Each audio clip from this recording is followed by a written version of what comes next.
Is 1-1 elimination.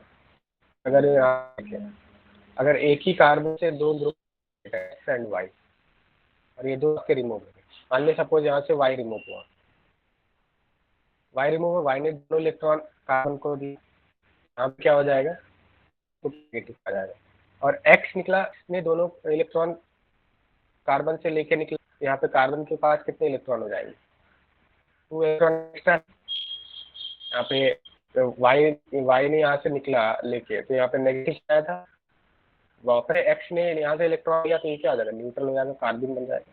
तो this is all, but यहाँ पे एक ही कार्बन एलिमिनेशन और अल्फा एलिमिनेशन, राइट। एलिमिनेशन क्या होता है, एडजस्ट कार्बन से 1-2 एलिमिनेशन हो रहा है, मतलब कार्बन नंबर 1 से वाई हुआ, कार्बन नंबर 2 से एक्स रिमूव, तो हम लोग बीटा एलिमिनेशन बोलेंगे। एक्स वाई है सी बॉन्ड सी फॉर्म होगा, that is beta. Gamma elimination मतलब डी एलिमिनेशन, कार्बन नंबर 1 से एक आपका एटम एलिमिनेट हुआ, कार्बन नंबर 3 से दूसरा एटम एलिमिनेट हुआ, तो यहाँ पे वैलेंसी कंप्लीट करेगा, यहाँ पे वैलेंसी कैसे करेंगे, कार्बन रिंग बना सकते हैं, यहाँ पे रिंग बनेगा। तो ये बात समझ में आ रहा है, alpha elimination, beta elimination, gamma elimination. Simple सी बात है, अल्फा एलिमिनेशन में 1-1 एलिमिनेशन, एटम 1 से एलिमिनेट होगा, बीटा एलिमिनेशन में 1-2 एलिमिनेशन होगा, एंड गामा एलिमिनेशन में 1-3 एलिमिनेशन होगा। वॉइस आ रहा है, कोई लैग वगैरह है क्या?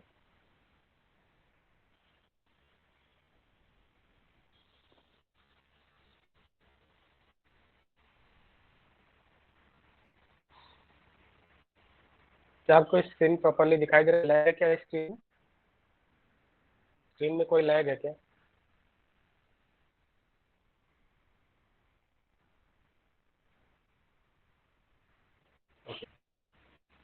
तो ये आपको alpha beta and gamma elimination समझ में आ गया सभी?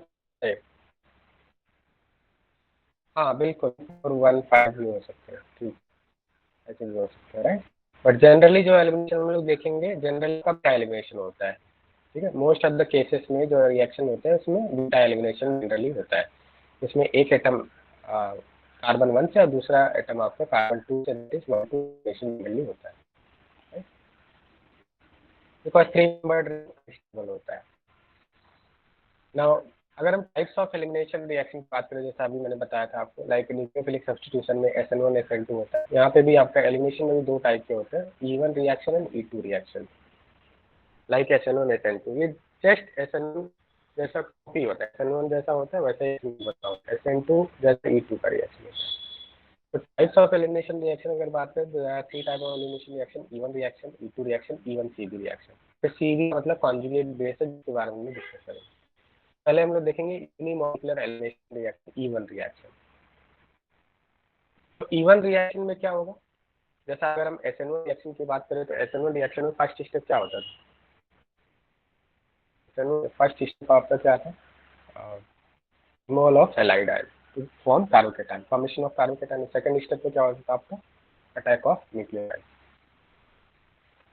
तो यूनिमॉलिक्यूलर एलिमिनेशन रिएक्शन में क्या होगा, proton and leaving group depart in different, जैसा होता है फर्स्ट स्टेप में क्या होगा, स्लो स्टेप होगा, involve ionisation to form carbon, यहाँ पे carbocation just like SN1, this is like SN1, but वहाँ पे सब्स्टिट्यूशन था, यहाँ पे एलिमिनेशन होगा, ये डिफरेंस है। लाइक SN1 बोला मैंने, ठीक है, वहाँ पे सब्स्टिट्यूशन हो रहा था, यहाँ पे एलिमिनेशन। तो first step is formation of carbocation, second step is extraction of proton, मतलब जो बेस है आपका, यहाँ पे न्यूक्लियोफाइल तो अटैक करेगा, यहाँ पे कौन अटैक करेगा, बेस अटैक करेगा, ध्यान देना। सब्स्टिट्यूशन में न्यूक्लियोफाइल अटैक करता है, और आपका एलिमिनेशन में बेस अटैक करता है। और बेस कहाँ पे अटैक करता है, बीटा पोजीशन पे अटैक करता है, जो एसिडिक हाइड्रोजन को अटैक करता है। देखिए एलिमिनेशन रिएक्शन कैसा होगा, E1 reaction of alkyl halide,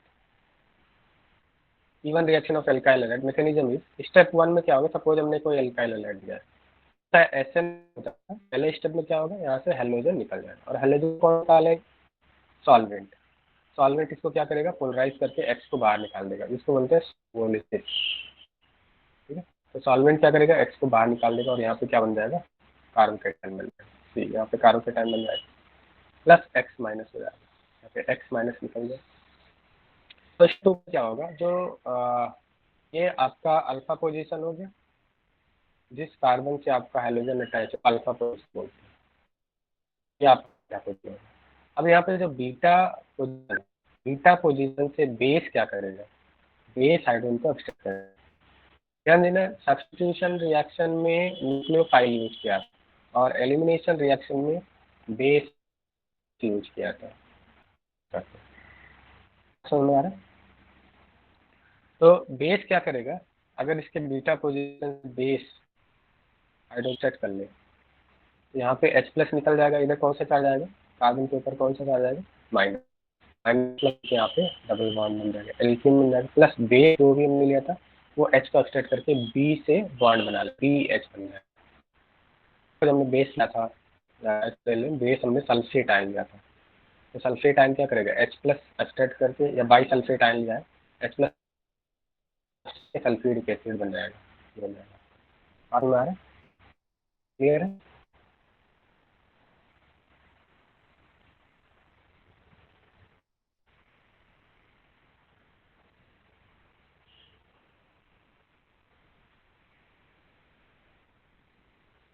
तो SN1 reaction E1 reaction is very simple. तो यहाँ पे डिफरेंस कहाँ पे दिख रहा है, डिफरेंस कहाँ में दिख, स्टेप वन तो सेम ही है, जैसा SN रिएक्शन था वैसा ही E1 रिएक्शन है, स्टेप वन सेम है।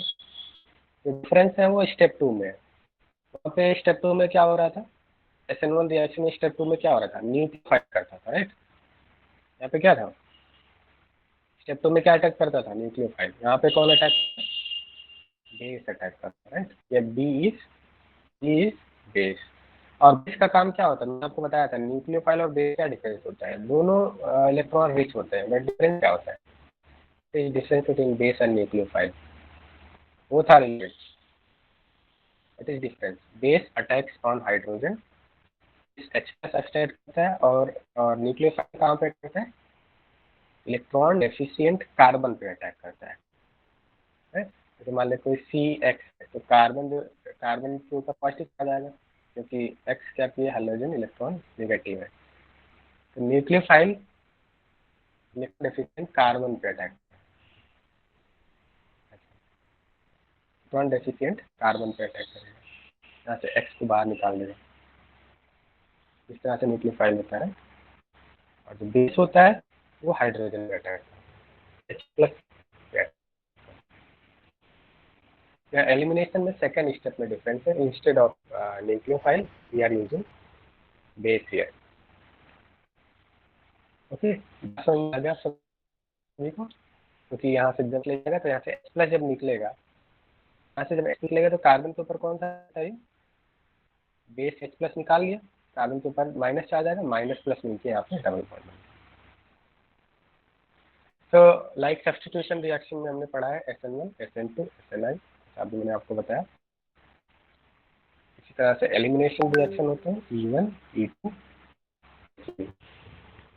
You can say that E1 reaction of SN1 reaction, मतलब सिमिलर होता है, ऐसा बोलेंगे, E1 is similar to SN1 reaction. Similarly, we can say that E2 reaction similar to SN2 reaction, similar होता है,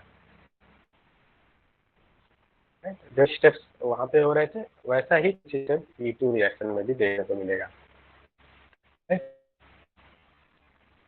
तो अभी यहाँ पे अगर हम साइड बाय साइड डिफरेंस देखें,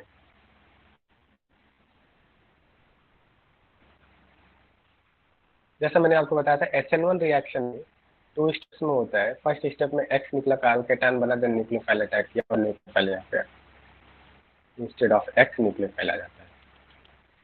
तो देखने किस टाइप का न्यूक्लियोफाइल यूज करते हैं हम लोग, वीक न्यूक्लियोफाइल, मैंने आपको बताया वीक न्यूक्लियोफाइल यूज करते हैं, क्योंकि वीक न्यूक्लियोफाइल उसके पास इतना एनफ टेंडेंसी नहीं है कि यहाँ पे अटैक कर पाए, तो कार्बोकैटायन बनने का वेट करता है, तो फुल्ली कार्बोकैटायन बन जाता है, जब फुल्ली पॉजिटिव चार्ज आ जाता है उसके बाद न्यूक्लियोफाइल अटैक करता है, क्योंकि इसके पास एनएफ नेगेटिव चार्ज नहीं है।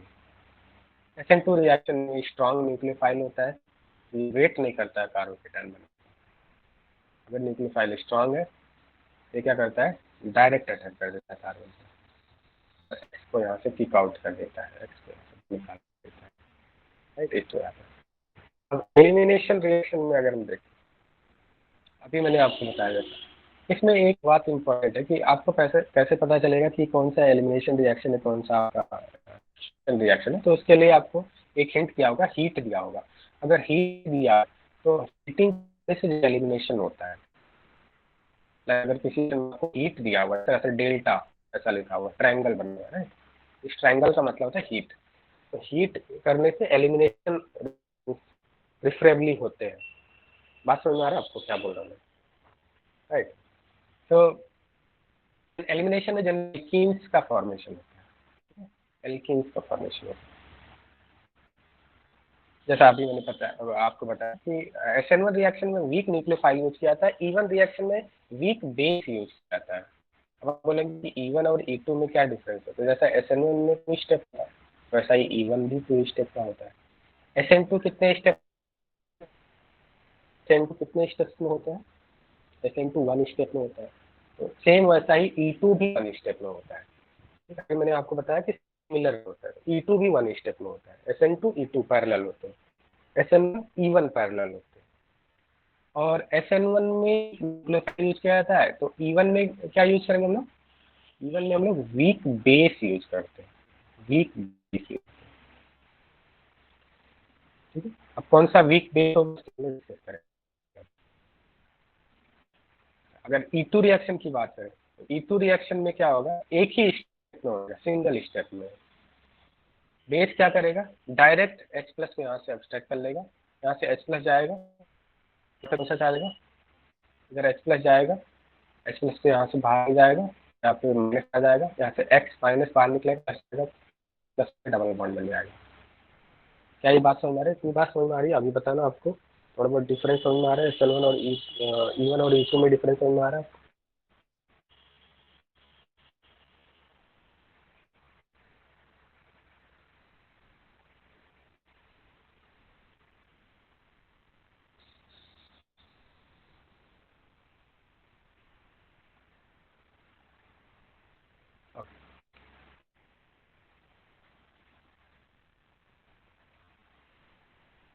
ना से अब हम लोग डिटेल में स्टडी करते हैं E1 रिएक्शन के बारे में, E1 रिएक्शन। तो जैसा कि अभी मैंने बताया कि सपोज मान लिया हमने कोई एल्काइल हैलाइड लिया है, पहले स्टेप क्या निकलेगा और कार्बोकेटायन बनेगा। अब मान लिया इसके बाद आपको रिएक्शन में ऐसा दिया मिथेनॉल है, एक बार आपको मिथेनॉल दिया हुआ है और दूसरी बार मिथेनॉल के साथ हीट दिया हुआ है, सी द डिफरेंस।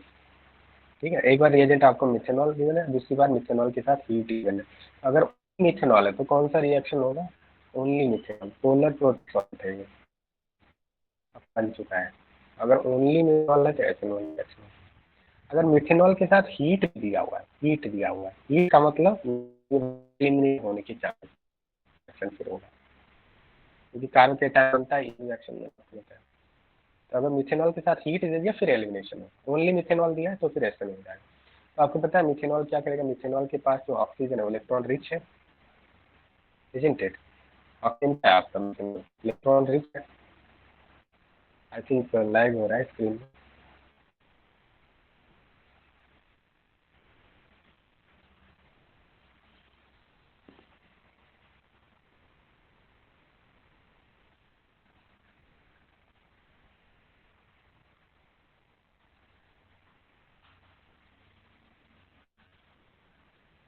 मैं यहाँ पे स्क्रीन पे लिख रहा हूँ, काफी देर बाद आपको आ रहा होगा स्क्रीन पे, राइट। और मिथेन का जो आपका लोन पेयर है, मिथेनॉल का लोन पेयर जो है वो आपको क्या करेगा, ये अटैक कर यहाँ पे पॉजिटिव चार्ज पे, पॉजिटिव चार्ज, राइट। यहाँ पे क्या बन जाएगा, ओ एच प्लस बन जाएगा, बाद में एच प्लस यहाँ से निकलेगा OCH3 बन जाएगा, राइट। यहाँ से बनेगा, बात समझ में आ रहा है कि नहीं, ये OCH3 आके यहाँ पे अटैच हो गया, ऐसा नहीं है। अगर मिथेनॉल हीट हुआ है तो मिथेनॉल हीट किया हुआ है तो ये जो बेस बेस की तरह काम करेगा। मिथेनॉल के साथ अगर हीट दिया हुआ है तो जैसे मिथेनॉल न्यूक्लियोफाइल की तरह भी बिहेव कर, बेस की तरह बिहेव करता है। यहाँ पे हीट देने की वजह से बेस की तरह यहाँ बिहेव करेगा। और बेस का काम क्या होता है, जो beta hydrogen beta group extract करता है, ये अल्फा हो गया, जिस कार्बन से हैलोजन अटैच है उसको अल्फा बोलते हैं, और साइड वाले को बीटा बोलते हैं। बात सुना रहे? ये हैलोजन अटैच है, this is alpha carbon, this is beta carbon. Beta carbon से जो अटैच हाइड्रोजन होता है उसको एक्सट्रैक्ट करेगा भाई, बीटा कार्बन से जो अटैच हाइड्रोजन को एक्सट्रैक्ट करेगा। अगर हाइड्रोजन का एक्सट्रैक्ट करेगा तो यहाँ पे क्या बचाया, माइनस माइनस प्लस मिलकर डबल बॉन्ड तो एल्कीन बन जाएगा। अगर हीट दिया हुआ है तो एल्कीन बने, अगर हीट नहीं तो आपको ईथर बन जाए। तो ये बात समझ में आ रही है?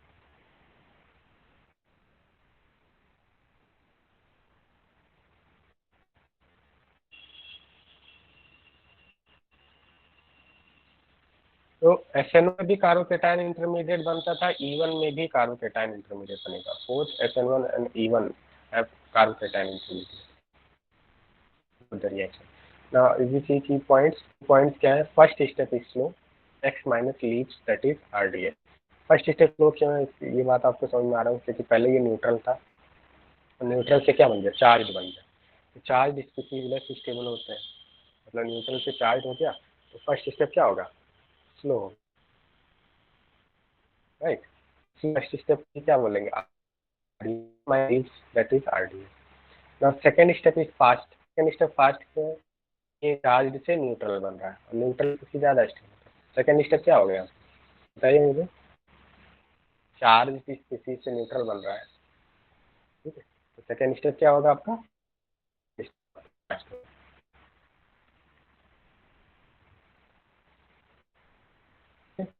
so second step is fast and this extracts beta hydrogen and gives alkene as a product. Intermediate carbocation में rearrange, जैसा SN1 में rearrangement हो रहा था, E1 में भी rearrangement हो सकता है। E1 and SN1 reaction go parallel, जैसे मैंने अभी आपको बताया। मतलब अगर कोई रिएक्शन दिया हुआ है तो SN1 रिएक्शन हो रहा है तो इसमें E1 के चांसेस होते हैं, क्योंकि डिफरेंस क्या है, ओनली हीट का ही डिफरेंस है ना। अगर कोई SN1 रिएक्शन हो रहा है तो उसमें E1 कुछ परसेंटेज जो है E1 रिएक्शन बनने के चांसेस है। मान ले हीट दिया हुआ है तो वहाँ पे E1 के साथ साथ SN1 के भी चांसेस होते हैं कुछ परसेंटेज, इसीलिए कुछ पैरेलल है।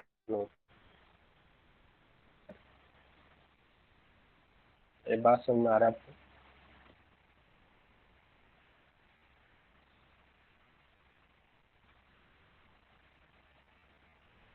E1 and SN1 reactions go parallel, right? And reagent की अगर हम बात करें तो reagent कौन सा यूज करते हैं हम लोग E1 रिएक्शन में, बेस यूज करते हैं, that is alcohol, weak base. Alcohol is a weak base, weak base use करेंगे, और E2 में स्ट्रॉन्ग बेस यूज करेंगे।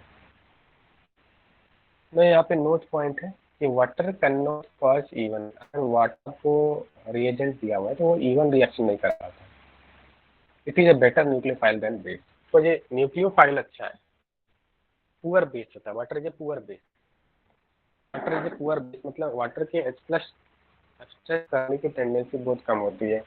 न्यूक्लियोफाइल अच्छा होता है, water carbon electron carbon attack कर, ठीक है, ज़्यादा होती है इलेक्ट्रॉन कार्बन पर अटैक। बट वाटर के अगर H प्लस एक्सट्रैक्ट करने की टेंडेंसी है तो वो पुअर होती है। तो water is better nucleophile than base. तो वाटर अगर रिएजेंट लिया हमने तो SN1 रिएक्शन होगा या फिर E1 रिएक्शन, राइट। अगर वाटर अच्छा है तो ऐसा रिएक्ट करने के चांसेस ज़्यादा है, वाटर के रिएक्शन आने के चांसेस ज़्यादा है देन E1 रिएक्शन। ये बात समझ आ रहा है, क्लियर? तो water can not cause E1 reaction because water reagent होता है वो न्यूक्लियोफाइल अच्छा होता है, मतलब instead of withdrawing H plus electron deficient carbon पे अटैक कर देता है, clear? Now E1 reaction follows सेडजेफ rule. सेडजेफ rule क्या होता है इसके बारे में हम लोग यहाँ पे देखेंगे। व्हाट इज सेडजेफ रूल, मतलब जो एल्कीन बन रहा है वो आपका क्या होगा, मोर क्राउडेड एल्कीन। समझ आ रहे हैं नहीं? When small size base is used, then more crowded alkene is formed in major product. जैसे मान लिया अगर सपोज हम लोग बात करें, हम लोग समझते हैं सेडजेफ रूल क्या है। जैसे मान लिया हमने एक एग्जांपल लेते हैं, ध्यान से देखिए आप यहाँ पे, एक हमने एल्काइल हैलाइड लिया और इस एल्काइल हैलाइड का हम लोग रिएक्शन करें, और हमने यहाँ पे किया है मिथेनॉल हीट एक्सचेंज। या फिर यहाँ पे बेस क्या है, हाँ यहाँ पे देखिए आप, मिथेनॉल और मिथेनॉल के साथ सी दिया हुआ है, मिथेनॉल दिया हुआ है और एक में मिथेनॉल दिया हुआ है। तो इसमें रिएजेंट है, पोलर प्रोटिक रिएजेंट है। तो क्या एज्यूम करते हैं आप यहाँ पे, किस टाइप का रिएक्शन आप एक्सपेक्ट करते हैं? पोलर प्रोटिक है और हीट भी दिया हुआ है, एक्सपेक्ट कर रहे हैं, राइट? बात समझ में आ रहा है? पोलर प्रोटिक के साथ हीट दिया हुआ है, एलिमिनेशन एक्सपेक्ट करें। सबसे पहले क्या होगा, यहाँ से सॉल्वेंट, ये जो सॉल्व बी आर से यहाँ से बाहर निकलेगा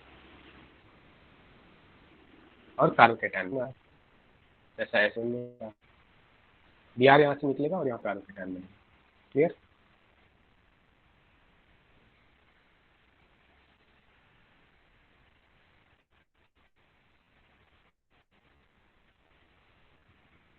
यहाँ तक बात समझ में आ रहा है आप सभी को? हेलो स्टूडेंट, वॉइस आ रही है आप सभी को? बताइए।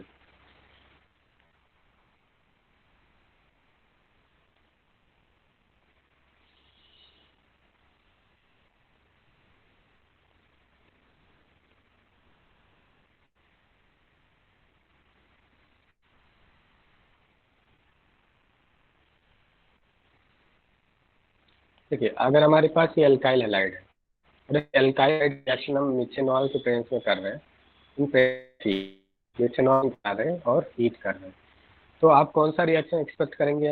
हीट है तो एलिमिनेशन हो और पोलर प्रोटीन रिएक्शन है क्या आप एक्सपेक्ट कर रहे हैं? तो इसमें क्या होता है, सबसे पहले स्टेप में क्या होता है, बी आर यहाँ से निकलता है, कार्बोकेटाइन बनता है, यहाँ से बी आर कार्बोकेटाइन बनेगा, आर को कौन लेगा, सॉल्व। अब मैंने आपको बताया कि जिस कार्बन से आपका ब्रोमीन अटैच है उसको अल्फा बोलते हैं, उसके साइड वाले कार्बन को बीटा बोलते हैं। यहाँ पे how many different type of beta hydrogen are there? इस कंपाउंड में दो डिफरेंट टाइप के बीटा हाइड्रोजन, इस साइड में भी बीटा है और इस साइड में भी बीटा है, तो सेम इन्वायरमेंट है, दो हाइड्रोजन सेम है, गामा है। पास में हमारा विशेष देखो, जो आपका हेलोजन, जिस कार्बन से हेलोजन है उसको हम बोलते हैं, इसके साइड वाले को बीटा, बीटा सब पास में आ रहा है। इस तरफ भी अगर होता तो उसको भी गामा बोलते, राइट साइड में होता।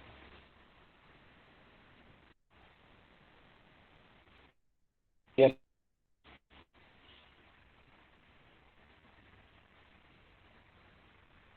हेलो, वॉइस आ रहा है क्या?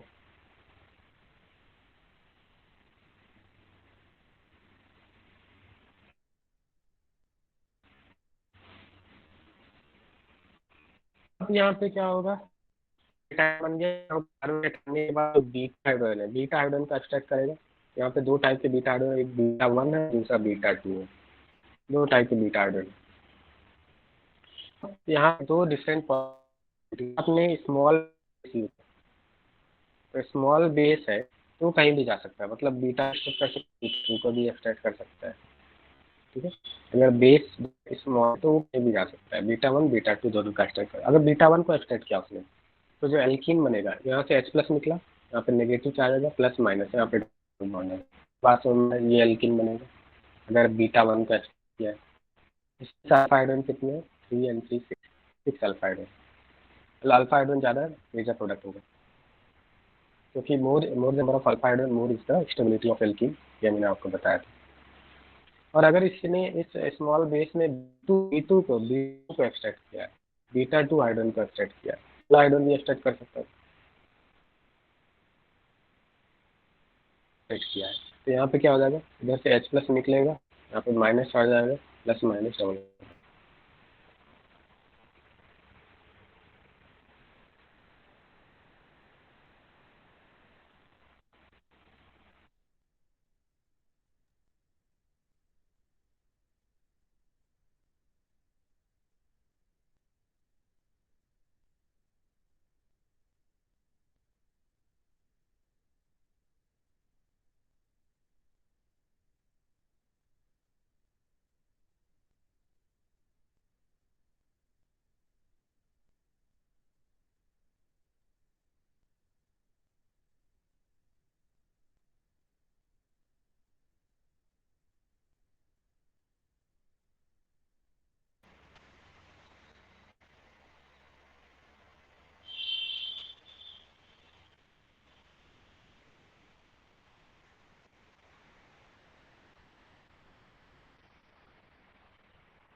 वॉइस आ रही है आप सभी को?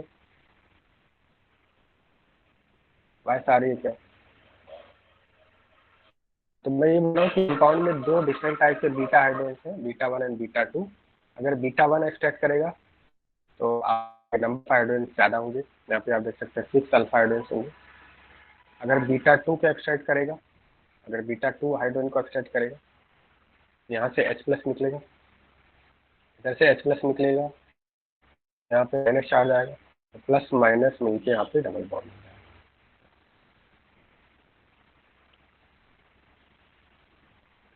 राइट, तो ये आपका प्रोडक्ट बनेगा।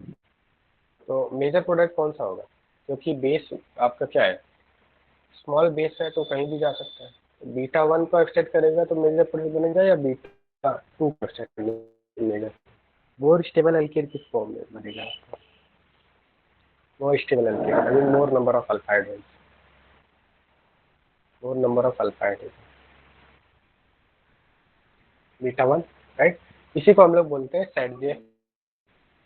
तो ये बोलता है कि अगर आपने स्मॉल बेस यूज किया है और अनसिमेट्रिकल आपका एल्काइल हैलाइड है, तो जो आपका बेस है वो मोर स्टेबल एल्कीन का, मोर क्राउडेड एल्कीन का फॉर्मेशन करता है। जैसे ये जो एल्कीन है मोर क्राउडेड है, दो तरफ CH2 लगा, ये जो है लेस क्राउडेड है क्योंकि टर्मिनल एल्कीन है, ये टर्मिनल पे डबल बॉन्ड प्रेजेंट है। बात समझ में आ रहा है नहीं? तो क्या हम लोग इसको एक रूल नहीं बना सकते हैं? क्योंकि हमें पता है कि जितने ज़्यादा अल्फा हाइड्रोजन होंगे उतने ज़्यादा हाइपर कॉन्जुगेशन के चांसेस होंगे, उतने ज़्यादा स्टेबिलिटी ऑफ एल्कीन। यहाँ पे इसको रूल बना दिया। रूल क्या है? When small size base is used then more crowded alkene is formed as major product. More crowded alkene is formed as major product. बात समझ में आ रहा है? मोर क्राउडेड का मतलब क्या है? तो मोर क्राउडेड होगा तो उसमें अल्फा हाइड्रोजन भी ज़्यादा होंगे। तो यहाँ पे देखिए कि कौन सा ज़्यादा क्राउडेड दिख रहा है आपको, फर्स्ट वन और second one, which is more crowded alkene. Second one is terminal, which is more crowded alkene, first one, right. So this is called Sadgef. Sadgef rule समझ में आ गया सभी को? बताइए Sadgef रूल इज क्लियर?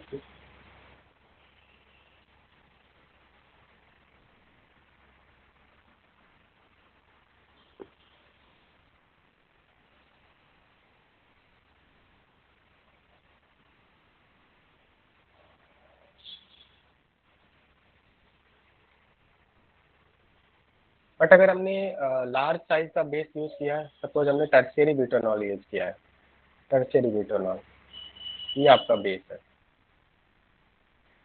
ठीक है। Tertiary butanol ये काफी ज्यादा बल्की बेस है क्योंकि इसके पास कुछ ही CH3 ग्रुप्स है। ये बीटा 1 को इजीली एक्सट्रैक्ट कर सकता है। बीटा 1 के पास एक ऑलरेडी CH3 लगा हुआ है, इसके पास ऑलरेडी आ रहा है, बात समझ में आ रहा है? इसके पास 3 CH3 है और एक CH3 इधर भी है, मतलब बहुत ज़्यादा रिपल्सन होने वाला है। तो बताइए अगर बेस है तो प्रीफरेबली बेस कौन से हाइड्रोजन को एक्सट्रैक्ट करना चाहेगा इजीली? बीटा 1 और बीटा 2। बीटा 2 जो आपका टर्मिनल है, ठीक है, तो बेस कौन से हाइड्रोजन को इजीली एक्सट्रैक्ट कर सकता है? बीटा 2 को। बीटा 1 तक पहुंचने में उसको प्रॉब्लम होगा क्योंकि बीटा 1 क्राउडेड है, एक CH3 लगा हुआ है। अगर स्मॉल बेस था तो कोई प्रॉब्लम नहीं था, वो बीटा 1 को भी एक्सट्रैक्ट कर सकता था या बीटा 2 को भी एक्सट्रैक्ट कर सकता था। बट जब बेस बल्कि हो गया तो ऐसे केस में वो लेस क्राउडेड बीटा हाइड्रोजन को ही एक्सट्रैक्ट करेगा क्योंकि वहां तक पहुंच नहीं पाएगा मोर क्राउडेड हाइड्रोजन तक। तो ऐसे केस में अगर बल्कि बेस है तो जो एल्कीन मिलेगा वो लेस सब्स्टिट्यूटेड एल्कीन मिलेगा, लेस सब्स्टिट्यूटेड एल्कीन मिलेगा। मतलब इसमें अल्फा हाइड्रोजन कितने हैं? यहाँ पे 2 है, फिर भी ये मेजर प्रोडक्ट होगा। इसका रीजन क्या है? इसका रीजन क्या है? बीटा 1 को क्यों नहीं एक्सट्रैक्ट किया? बीटा 1 को एक्सट्रैक्ट करता तो ज़्यादा मोर अल्फा हाइड्रोजन बनते एल्कीन के अंदर, बट वहाँ तक वो पहुँच नहीं पाएगा, राइट, इसलिए क्राउडिंग की वजह से, राइट। तो अगर आपका बल्कि बेस है तो major product less substituted alkene होगा, और अगर आपका स्मॉल बेस है तो more substituted alkene will be the major product. यही बात हमारे बल्कि बेस होगा तो लेस सब्स्टिट्यूटेड एल्कीन बनेगा, और अगर आप स्मॉल बेस है तो मोर सब्स्टिट्यूटेड एल्कीन बनेगा। तो लेस सब्स्टिट्यूटेड एल्कीन अगर मेजर प्रोडक्ट बनना है तो उसको हॉफमैन प्रोडक्ट बोलते हैं। यहाँ पे आप देख सकते हैं 80% लेस सब्स्टिट्यूटेड वाला बन रहा है और 20% आपका मोर सब्स्टिट्यूटेड बन रहा है। तो लेस सब्स्टिट्यूटेड एल्कीन जब भी मेजर प्रोडक्ट बनता है इनके साथ बल्कि base, when we use bulky bases, this is called Hoffman product. और जब भी मोर सब्स्टिट्यूटेड बनता है इनके साथ स्मॉल बेस तो हम लोग इसको बोलते हैं साइड चेक प्रोडक्ट। तो ये बात समझ में आ रहा है आपको?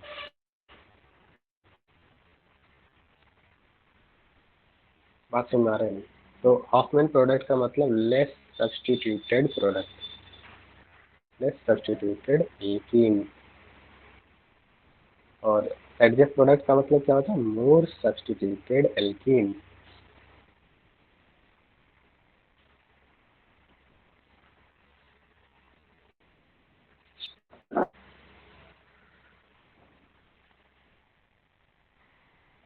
ओके, फॉर एग्जांपल सपोज हमने ये एल्काइल हैलाइड लिया है, इस एल्काइल हैलाइड का रिएक्शन हम लोग मिथेनॉल से कर रहे हैं, उसके बाद हीट दिया हुआ है, तो हीट देखते ही आपको समझ में आने से कि एलिमिनेशन होगा।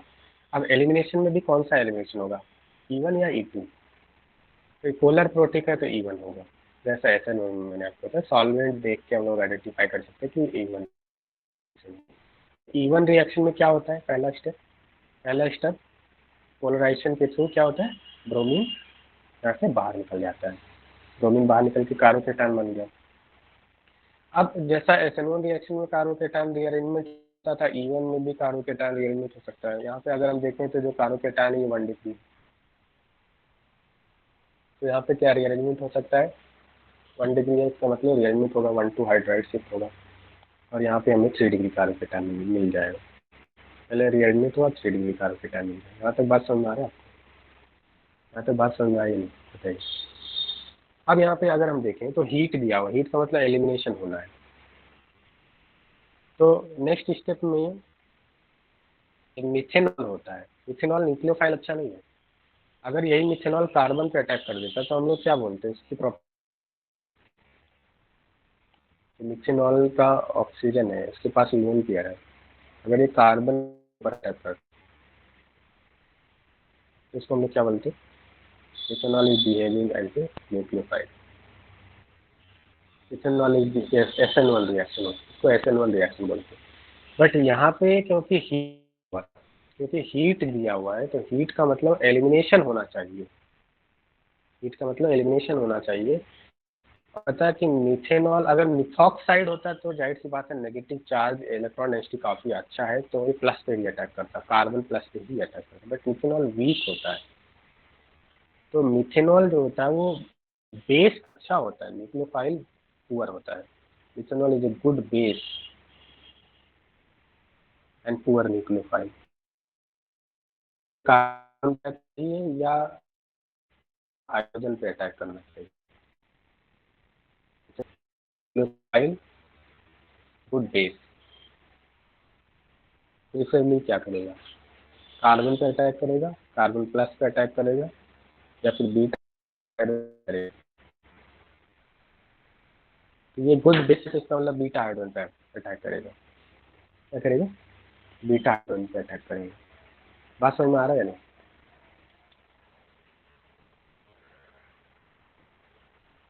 बीटा हाइड्रोजन पे अटैक करेगा, और बीटा हाइड्रोजन का मतलब अटैक है कार्बन और उससे अटैच हाइड्रोजन। ठीक है, जैसे यहाँ पे अगर हम देखें तो जिस कार्बन से हेलोजन अटैच है इसको तो अल्फा बोल दिया, जिस कार्बन से हेलोजन अटैच है इसको अल्फा बोल दिया, उसके साइड वाले को बीटा बोल दिया। बट यहाँ पे तो रीअरेंजमेंट हो रहा है, तो पहले रीअरेंज कर लेंगे उसके बाद बीटा देखेंगे। तो कार्बोकैटायन से अटैच जो कार्बन है उससे अटैच हाइड्रोजन को बीटा बोले। तो यहाँ पे ये बीटा हो गया। क्या इसमें डिफरेंट टाइप बीटा हाइड्रोजन है या एक टाइप का बीटा हाइड्रोजन है? सभी एक ही इन्वायरमेंट में इक्विवेलेंट है, all beta hydrogen are symmetrical same, right? तो किसी एक बीटा हाइड्रोजन को आप एक्सट्रैक्ट करेंगे you will get the same product. यहाँ से मिथेनॉल इस बीटा हाइड्रोजन को एक्सट्रैक्ट करेंगे, यहाँ से H को डायरेक्ट कौन सा चार्ज आएगा, H प्लस को अपने साथ ले गए, कार्बन पे कौन सा चार्ज आएगा, नेगेटिव आएगा, प्लस माइनस मिलके यहाँ पे क्या बन जाएगा, डबल बॉन्ड बन जाएगा, तो ये आपको एल्कीन मिलेगा finally. Finger this alkene. Okay, बात समझ में आ रहा है? अगर तो ऐसा होता कि ओनली मिथेनॉल दिया होता, हीट नहीं दिया होता, तो फिर क्या प्रोडक्ट बनता आपका, फिर SN1 वाला ये प्रोडक्ट बनता है, फिर SN1। सही बात समझ आ रहा है?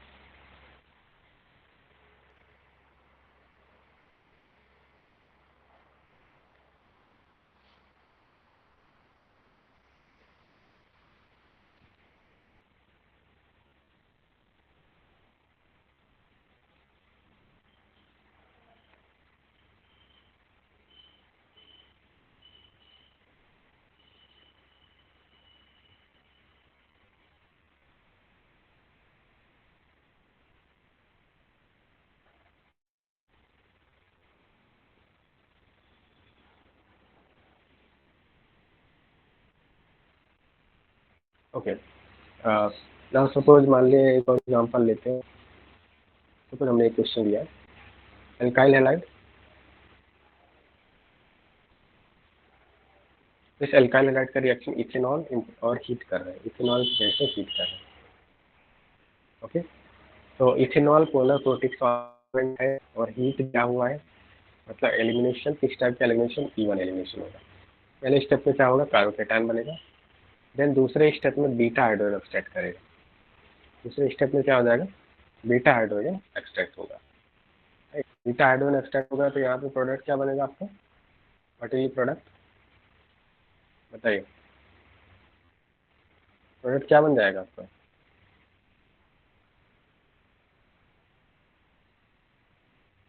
Protein, protein will be product. एक बात समझ में आ रहा है आपको, क्लियर है, क्लियर है या नहीं? यहाँ से H प्लस निकालेगा तो plus minus double bond. Okay, तो सेकेंड क्वेश्चन का आप आंसर बता सकते हैं, यहाँ पे प्रोडक्ट क्या बनेगा, what will be product, can you give the name of product, all of you fast, what will be name of product,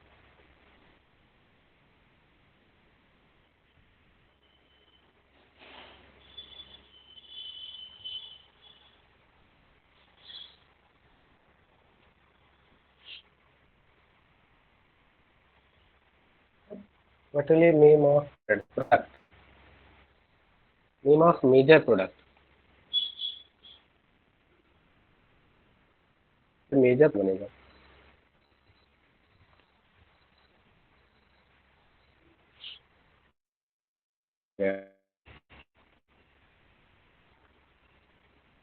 यहाँ पे न्यूक्लियोफिलिक सब्स्टिट्यूशन प्रेफरेबली होगा या एलिमिनेशन होगा, तो हीट दिया हुआ है मतलब एलिमिनेशन होगा, राइट, यहाँ पे हीट दिया हुआ है, एलिमिनेशन होगा।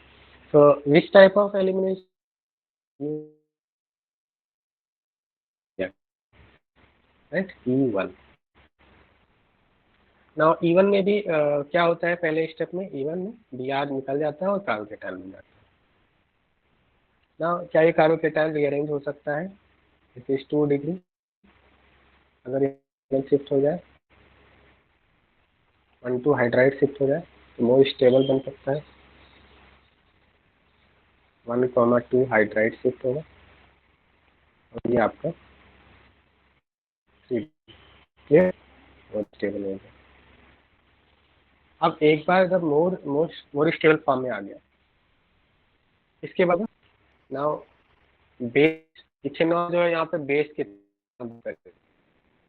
इथेनॉल न्यूक्लियोफाइल की तरह भी बिहेव करता है, बेस की तरह भी बिहेव करता है। जब न्यूक्लियोफाइल की तरह बिहेव करेगा तो SN1 होगा, बेस की तरह बिहेव E1 होगा, क्योंकि यहाँ पे हीट दिया हुआ है तो प्रेफरेबली E1 होगा।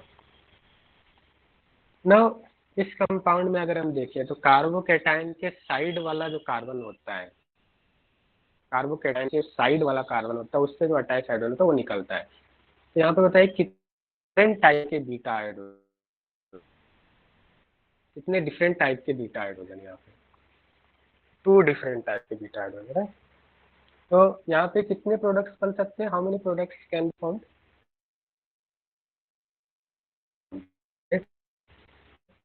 Let us consider if extracting beta hydrogen, beta 2 से अटैच जो हाइड्रोजन है अगर उसको एक्सट्रैक्ट करेगा तो यहाँ से H प्लस निकलेगा, तो यहाँ कौन सा चार्ज आता है, माइनस प्लस मिलकर डबल बॉन्ड हो जाएगा। ये प्रोडक्ट में क्या आती है आप,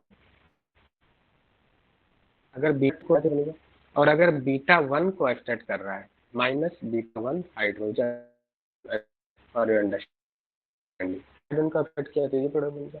और अगर बीटा 1 को बीटा 1 वाले हाइड्रोजन को एक्सट्रैक्ट कर रहा है तो ये प्रोडक्ट बनेगा।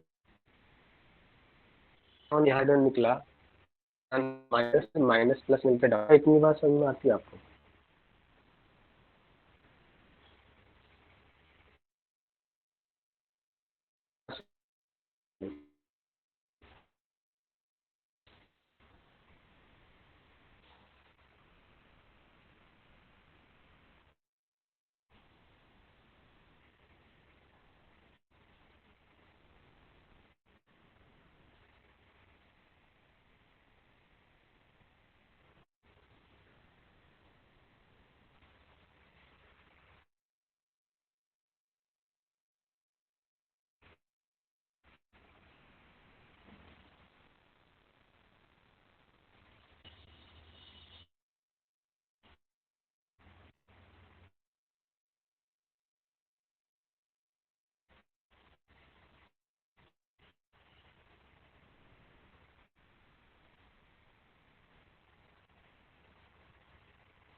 हाँ ऐसा है क्या, वैस आ रहा है, आप समझ स्क्रीन दिखाई दे रहा है? ठीक है। अब यहाँ पे बताइए कि beta 2 and beta 1 two product बन सकते, इसमें से मेजर प्रोडक्ट कौन सा होगा बताइए, क्योंकि इतना ज़्यादा बल्कि नहीं जितना टर्शियरी ब्यूटानॉल हो। क्या ये बहुत ज़्यादा बल्कि है? ये नहीं, मॉडरेट कैटेगरी, इसको स्मॉल की कैटेगरी में नहीं, बल्कि नहीं।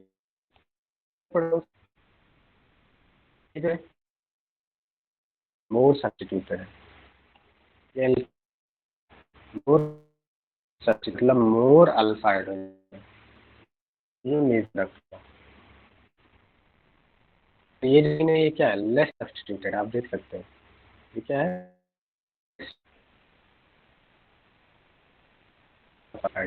ये माइनर प्रोडक्ट होगा, राइट। तो इसमें से बताइए कि आपका कौन सा है?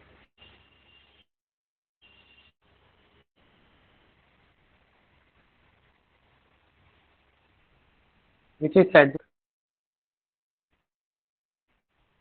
जे प्रोडक्ट कौन सा है इसमें? जो मोर सब्स्टिट्यूटेड एल्कीन है, मोर सब्स्टिट्यूटेड एल्कीन को बोलते हैं Saytzeff product, Saytzeff product, Saytzeff product, ठीक है। व्हाट इज सेट जे?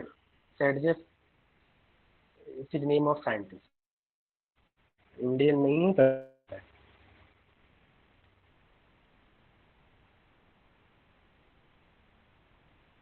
आपको पता ही होगा। Hofmann is also name of scientist, Hofmann product. क्या ये बात आ क्लियर? सेट जे प्रोडक्ट को सेट जे प्रोडक्ट बोलते हैं और लेफ्ट एल्कीन को क्लियर।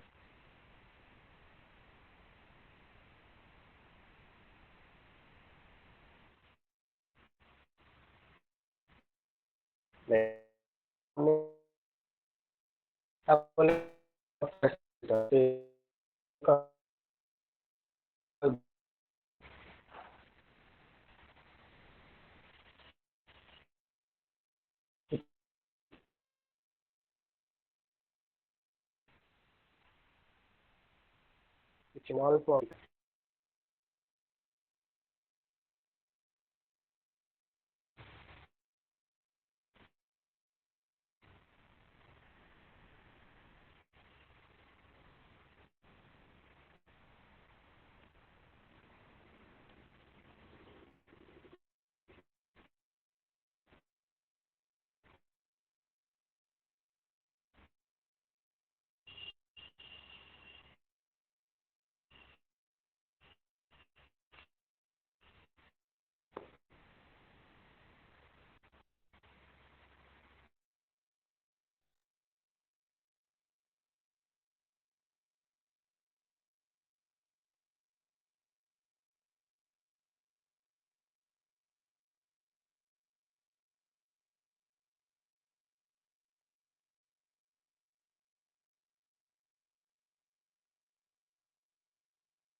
हेलो स्टूडेंट्स, वॉइस आ रहा है आप सभी को? वॉइस आ रहा है आप सभी को? ओके। सो मैंने आपको ये बोला कि इथेनॉल को हम लोग स्मॉल बेस की कैटेगरी में लेते हैं। अगर टर्शियरी ब्यूटेनॉल है तो हम लोग बल्क की मानेंगे। ठीक है। अब यहाँ पे बताइए कि थर्ड में नंबर ऑफ प्रोडक्ट्स बताना है। How many products will you found? Third question, number of products. All of you,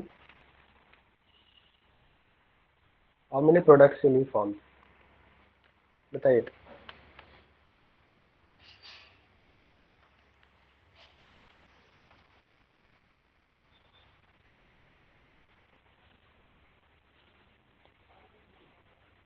number of products, how many products will you found?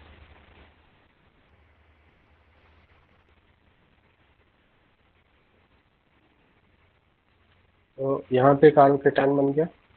Then carbocation के बाद बीटा हाइड्रोजन कितने हैं? How many different type of beta hydrogen? There are two type of beta hydrogen, minus beta one hydrogen minus beta two hydrogen. Beta one hydrogen abstract होगा, ये product बनेगा। क्या ये बात समझ में आ रहा है आपको? नंबर ऑफ प्रोडक्ट्स कितने हो जाएंगे?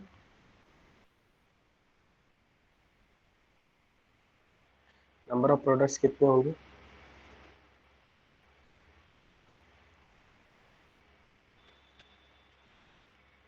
Total number of products, total number of products कितने हो जाएंगे? अब यहाँ पे जो एल्कीन है, ये एल्कीन आपका क्या हो सकता है? दो फॉर्म्स में आ सकता है, सिस हो सकता है या ट्रांस हो सकता है।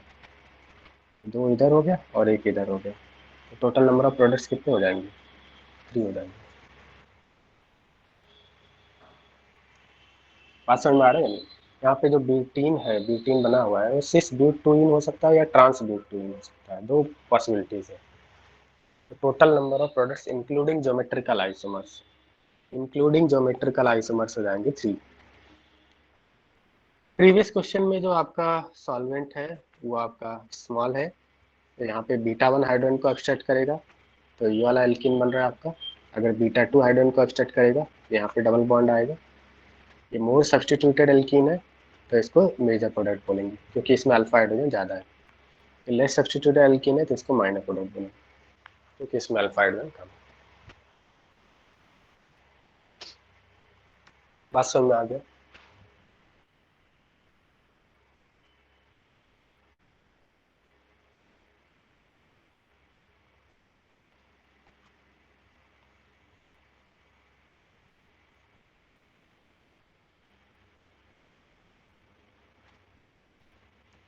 नेक्स्ट क्वेश्चन में बताइए नंबर ऑफ प्रोडक्ट्स। प्रोडक्ट क्या बनेगा नेक्स्ट क्वेश्चन में?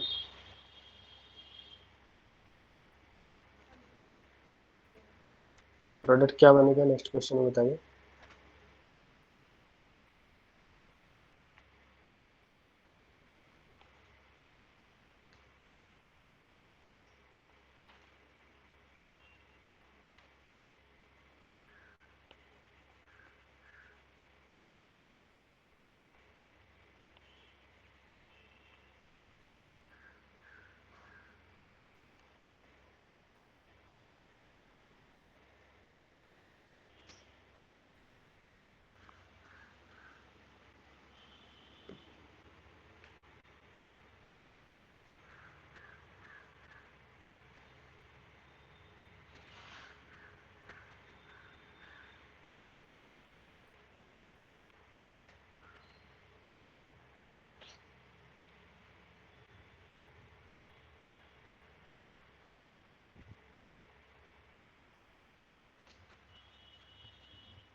हाँ, सो फर्स्ट स्टेप में आप क्या हो जाएगा, फर्स्ट स्टेप में आपने ये बनाया होगा, देन इसके बाद यहाँ पे बीटा हाइड्रोजन,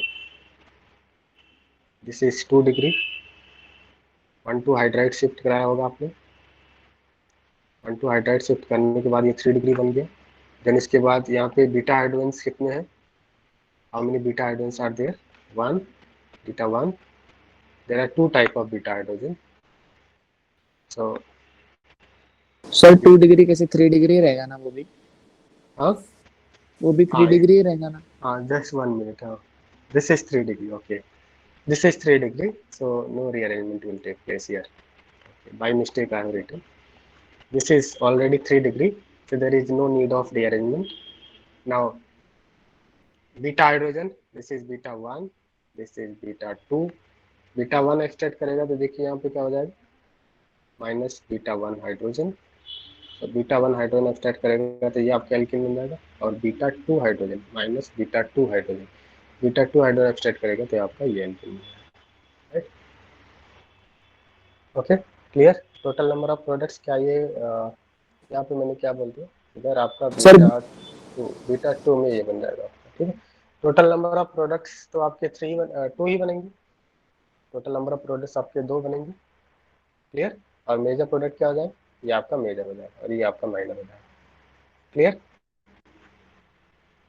समझ में आ गया, बिकॉज यहाँ पे अल्फा हाइड्रोजन ज़्यादा है, मोर अल्फा हाइड्रोजन।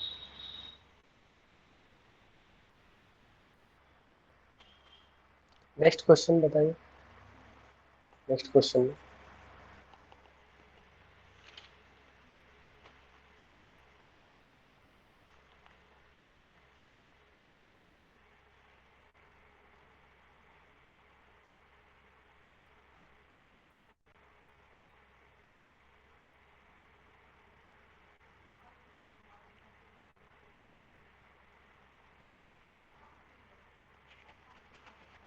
बताइए क्या प्रोडक्ट बनाया आपने।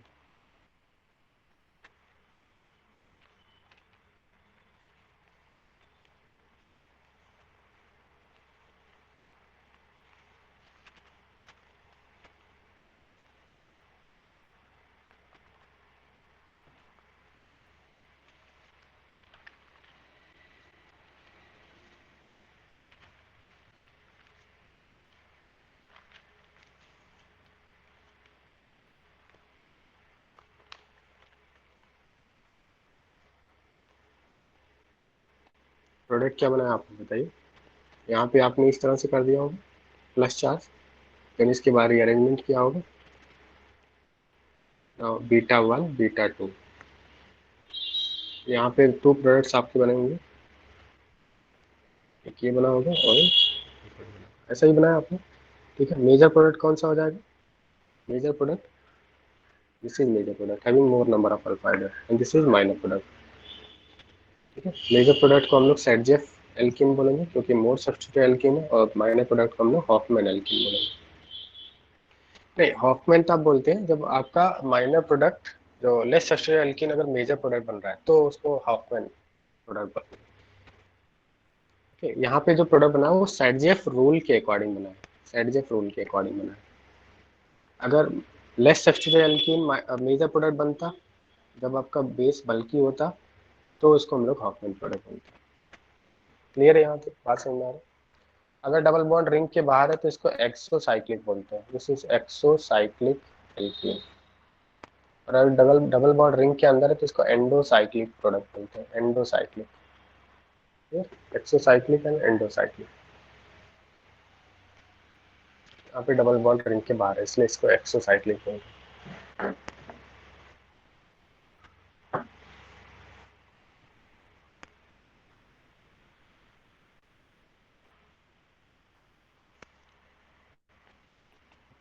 ओके, नेक्स्ट हम लोग देखते हैं SN1 रिएक्शन ऑफ, और sorry E1 reaction of alcohol. तो E1 reaction of alkyl halide हमने देख लिया, now E1 reaction of alcohol देखेंगे, ROH। एल्कोहल की E1 रिएक्शन कैसे होती है, इसमें जो रिएजेंट हम लोग यूज करते हैं, रिएजेंट यूज करते हैं कॉन्क H2SO4, कॉन्क H2SO4 और कॉन्क H3PO4, ये रिएजेंट हम लोग यूज करते हैं। E one reaction of alkyl halide कैसे होता है इसके बारे में हमने देख लिया। Now E one reaction of alcohol, तो रिएजेंट इज कॉन्क H2SO4 और कॉन्क सल्फ्यूरिक एसिड। जैसे मान लिया हमने कोई रिएक्टेंट लेते हैं RCHCH3OH, ये हमने कोई अल्कोहल लिया और इस अल्कोहल का रिएक्शन हम लोग सल्फ्यूरिक एसिड से करें H2SO4 से। तो हमें पता है H2SO4 is a very good source of H plus. पहले स्टेप में क्या होगा, can you tell me? First step में क्या होगा?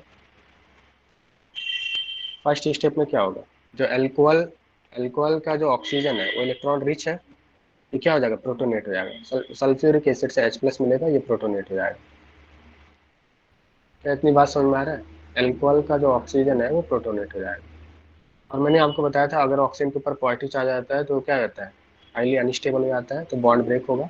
यहाँ से क्या हो जाएगा, नेक्स्ट स्टेप में कार्बन ऑक्सीजन बॉन्ड ब्रेक होगा, कार्बन ऑक्सीजन बॉन्ड ब्रेक होगा और दोनों इलेक्ट्रॉन किसके ऊपर चले जाएंगे, ऑक्सीजन के ऊपर। यहाँ से water as a very good leaving group निकल जाएगा। Water is a very good leaving group, water as a very good leaving group यहाँ से निकल। वाटर निकलने के बाद क्या बनेगा बताइए, वाटर निकलने के बाद क्या बनेगा, कार्बोकेटायन बनेगा। तो ये जो स्टेप है यहाँ पे क्या हो रहा है, वाटर निकलने के बाद कार्बोकेटायन बन गया, जैसे स्टेप 1। अब यहाँ पे फर्स्ट स्टेप क्या है, अगर यहाँ पे देखें हम लोग तो फर्स्ट स्टेप क्या है आपका, एसिड बेस रिएक्शन, अल्कोहल का प्रोटोनेशन। और एसिड बेस रिएक्शन क्या होते हैं, फास्ट होते हैं। तो फर्स्ट स्टेप तो फास्ट होगा। सेकेंड स्टेप कैसा होगा, सेकेंड स्टेप आपका स्लो होगा, ठीक है, क्योंकि कार्बन ऑक्सीजन बॉन्ड ब्रेक हो रहा है, तो सेकेंड स्टेप स्लो होगा। तो सेकेंड स्टेप को हम लोग RDS बोलेंगे। तो प्रोटोनेटेड अल्कोहल से वाटर का निकालना ये आपका क्या है, स्लो स्टेप है। अब नेक्स्ट स्टेप में क्या होगा, नेक्स्ट स्टेप में एक बात आप यहाँ पे नोट करके लिखना कि जो सल्फ्यूरिक एसिड होता है बाइसल्फेटाइन HSO4 माइनस, bisulphate ion is better base and poor nucleophile. Bisulfitine is better base and poor nucleophile. Now, by this concept, यहाँ पे इवन रिएक्शन होगा या SN1 रिएक्शन होगा बताइए। नेक्स्ट स्टेप में सल्फ्यूरिक एसिड का H प्लस तो निकल चुका है, अब बचा क्या यहाँ पे बताइए, बचा क्या? सल्फ्यूरिक एसिड का कॉन्जुगेट बेस क्या होता है, बाइसल्फेटाइन। और जो बाइसल्फेटाइन है वो बेस अच्छा होता है। तो अगर ये बेस अच्छा है, अगर ये बेस अच्छा है तो ये कार्बन पे तो अटैक नहीं करेगा ना, ये वाला स्टेप नहीं होगा, ये स्टेप नहीं होता है। बाइसल्फेटाइन कभी भी कार्बन पे अटैक नहीं करता है, क्योंकि ये न्यूक्लियोफाइल की तरह बिहेव नहीं करता, पुअर न्यूक्लियोफाइल होता है। बाइसल्फेटाइन जब भी है तो वो कहाँ पे अटैक करेगा, वो H प्लस की सर्च में होता है, ठीक है। उसको वो कहाँ पे अटैक करेगा, बीटा हाइड्रोजन पे अटैक करेगा। और इस कंपाउंड में बीटा हाइड्रोजन कहाँ पे है, कार्बोकेटाइन से जो अटैच कार्बन होता है उससे जो अटैच हाइड्रोजन है उसको बीटा हाइड्रोजन बोलते हैं। ये आपका क्या है, this is beta hydrogen, isn't it? Carbocation से अटैच कार्बन से अटैच हाइड्रोजन बीटा हाइड्रोजन, इस बीटा हाइड्रोजन को एक्सट्रैक्ट करेगा, बीटा हाइड्रोजन को एक्सट्रैक्ट करेगा, बीटा हाइड्रोजन पर अटैक करेगा और इस अपने साथ H प्लस को ले जाएगा, सल्फ्यूरिक एसिड खुद तो सल्फ्यूरिक एसिड बन जाएगा। और यहाँ से जब H प्लस निकालेगा तो इधर कौन सा चार्ज आएगा, माइनस, माइनस प्लस मिलकर डबल बॉन्ड बन जाएगा। तो फाइनल प्रोडक्ट क्या बनेगा बताइए, जब भी किसी अल्कोहल का हम लोग सल्फ्यूरिक एसिड से रिएक्शन करेंगे तो फाइनल प्रोडक्ट क्या बनेगा, तो sulphuric acid sorry alcohol, alcohol का रिएक्शन सल्फ्यूरिक एसिड से कर रहे हैं तो फाइनल प्रोडक्ट क्या बनेगा।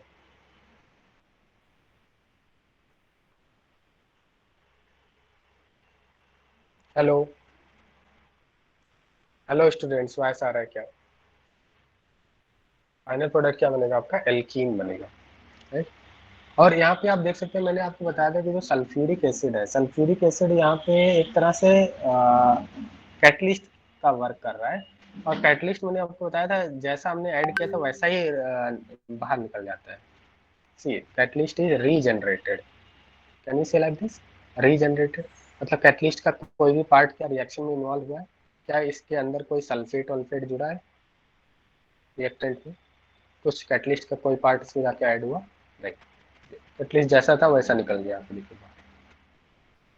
इसी को बोलते हैं कैटलिस्ट। समझ में आ रहा है? Catalyst never participate in the reaction, it just initiate the reaction. दोनों में डिफरेंस है। रिएक्शन को इनिशिएट करना और रिएक्शन में पार्टिसिपेट करना, दोनों बातें अलग है। बात समझ में आ रही है? नहीं, क्या यहाँ पे सल्फ्यूरिक एसिड ने पार्टिसिपेट किया रिएक्शन में या सिर्फ इनिशिएट करके निकल गया? इनिशिएट किया है रिएक्शन। बात समझ में आ रहा है? Is it clear to all of you? SN1 reaction of alcohol, sorry E1 reaction of alcohol, मैं बार बार SN1 बोल रहा हूँ। E1 रिएक्शन ऑफ एल्कोहल हम लोग पढ़ रहे हैं।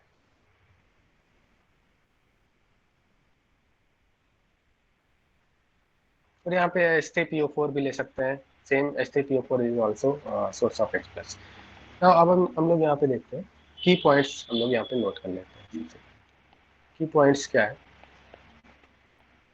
की point is, first is intermediate is carbocation, और अगर कार्बोकेटाइन इंटरमीडिएट जहाँ भी बनता है वहाँ पे रीअरेंजमेंट पॉसिबल होता है। सो मे रीअरेंज, यहाँ पे भी रीअरेंजमेंट हो सकता है। और अगर हम रेट लॉ एक्सप्रेशन लिखें, रेट लॉ एक्सप्रेशन, तो रेट लॉ एक्सप्रेशन कैसे लिखते हैं हम लोग? मैंने आपको बताया था rate is directly proportional to concentration of species that are in RDS। Rate is directly proportional to concentration of species that is involved in RDS। यहाँ पे RDS में कौन सा स्पीसीज है बताइए मुझे? RDS में कौन सा स्पीसीज है? Protonated alcohol, protonated alcohol. So rate is equal to, rate law expression कैसे लिखेंगे? Rate is equal to K into concentration of protonated alcohol. बताया था मैंने ना, मैंने यही तो बताया था कि किसी भी रिएक्शन का जो रेट होता है वो RDS है। स्लो स्टेप में कौन सा स्पीसीज है उसके कंसेंट्रेशन के डायरेक्टली प्रोपोर्शनल होता है। स्लो स्टेप में प्रोटोनेटेड अल्कोहल है तो उसके कंसेंट्रेशन के डायरेक्टली प्रोपोर्शनल होगा। यहाँ पे पावर कितना है कंसेंट्रेशन का? 1, तो ऑर्डर कितना होगा? 1। मॉलिक्यूलरिटी कितना होगा? स्लो स्टेप में कितने मॉलिक्यूल्स हैं? ना यहाँ पे क्या SN1 रिएक्शन हो सकता है?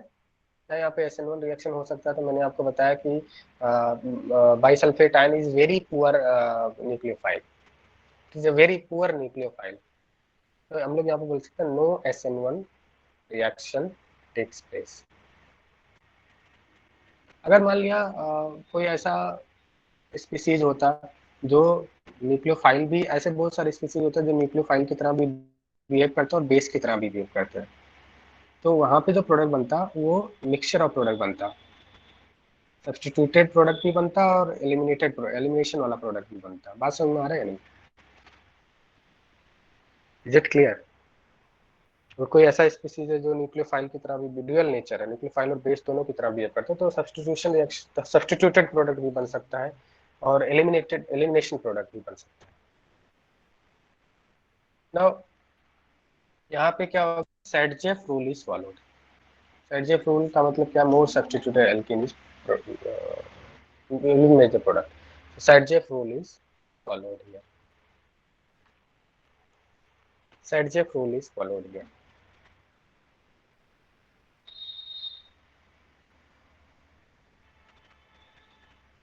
Okay, now write one question. HI and sulfuric acid. HI and sulfuric acid both are strong acid.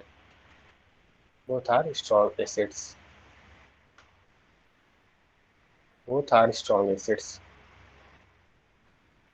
HI on reaction with alcohol, alcohol follows SN1. But sulfuric acid on reaction with alcohol follows E1 reaction. Why?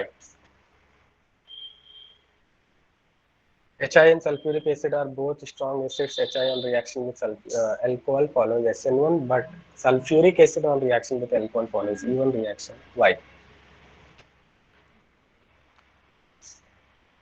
बताइए क्या reason है इसका?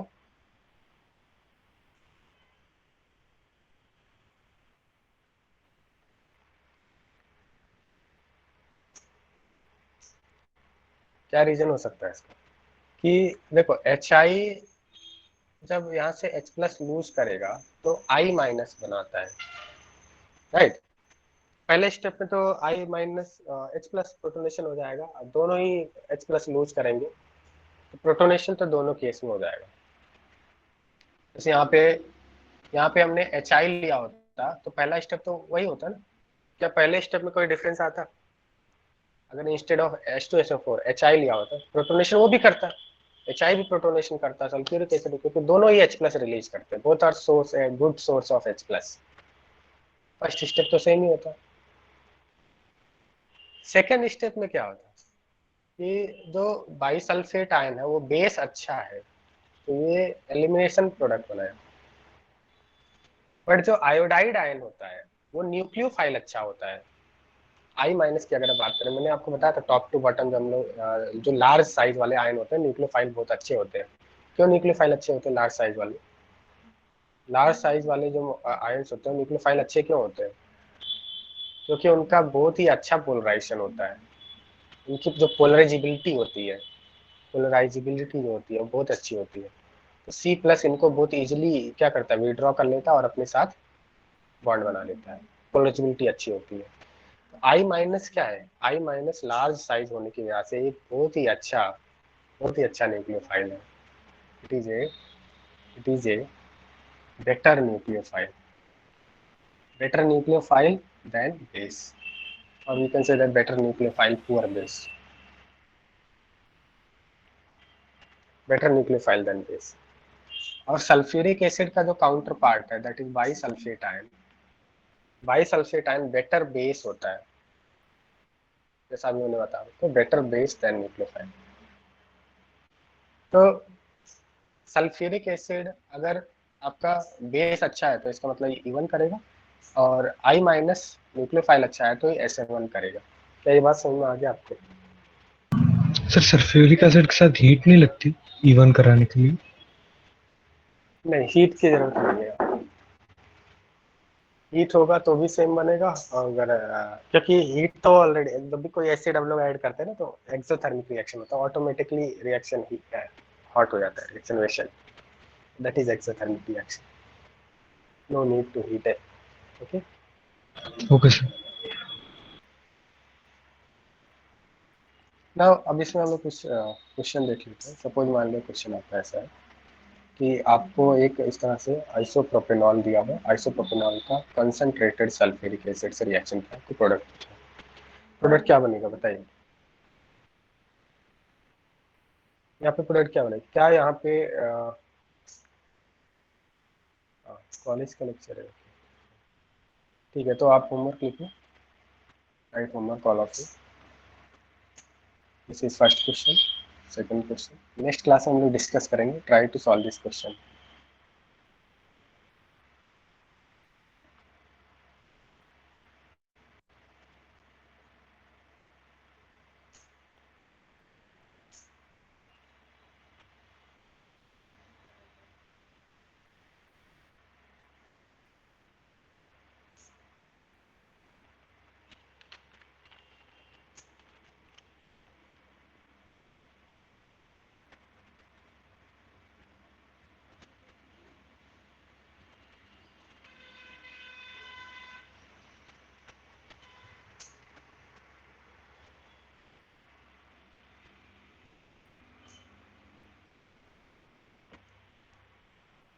Okay, ये question आपको solve करना है। तो E1 reaction almost complete कर लिया हमने। नेक्स्ट क्लास में हम लोग E2 रिएक्शन पढ़ेंगे, और E2 के बाद E1CV पढ़ेंगे। E1CV के बाद आपका ORM4 कंप्लीट रहेगा। देन हम लोग नेक्स्ट चैप्टर स्टार्ट करेंगे, oxidation reduction hydrolysis. Oxidation reduction hydrolysis, ये आपका नेक्स्ट चैप्टर होगा ऑर्गेनिक केमिस्ट्री। ओके, वॉइस आ रहा है?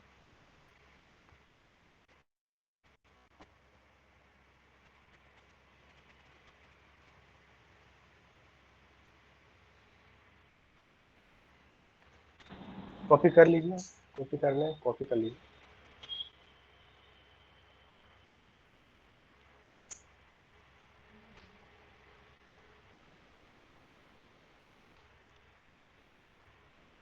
हेलो, कॉपी कर रहे हैं क्या आप?